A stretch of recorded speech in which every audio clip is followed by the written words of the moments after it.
Bienvenue sur Réinformation TV pour le contrepoint quotidien de l'info. 11 Niçois d'une même famille, la grand-mère, ses enfants, leurs compagnes et leurs enfants seraient partis pour le djihad en Syrie. Le parquet de Paris enquête, ce djihad en famille, musulmans de souche et convertis confondus, incarne le choc des civilisations qui secouent l'Europe. Les premières informations sont venues par Ivano, le père d'Andrea, l'une des compagnes, et par Reda, le mari de la grand-mère. L'un aurait dû réagir à la radicalisation de sa fille et l'autre ne pensait pas que la religion mènerait à ça.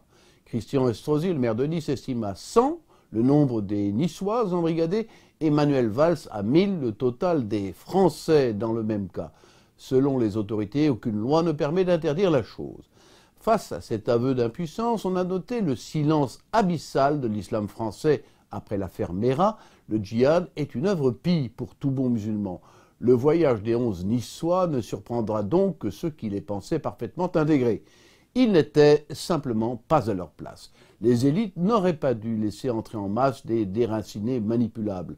Mais la maçonnerie, qui a détruit systématiquement le catholicisme en France depuis 1880 par le biais de l'enseignement, se sert de l'islam un siècle plus tard pour disloquer l'identité nationale. Elle espère ensuite le fondre dans le vague spiritualisme modéré qu'elle promeut. Quand le monstre islamiste aura démantelé ce qui reste de chrétienté et discrédité par ses horreurs toute religion révélée, il sera temps de le museler et d'imposer au monde la spiritualité maçonne, ce qui commence déjà. Un chrétien verra les choses simplement. Pour lui, l'islam est une terrible erreur, non seulement politique et sociale, mais aussi religieuse, qui menace les âmes. Il convient donc de convertir les musulmans que l'on peut et d'empêcher les autres de faire du prosélytisme en répandant leurs croyances.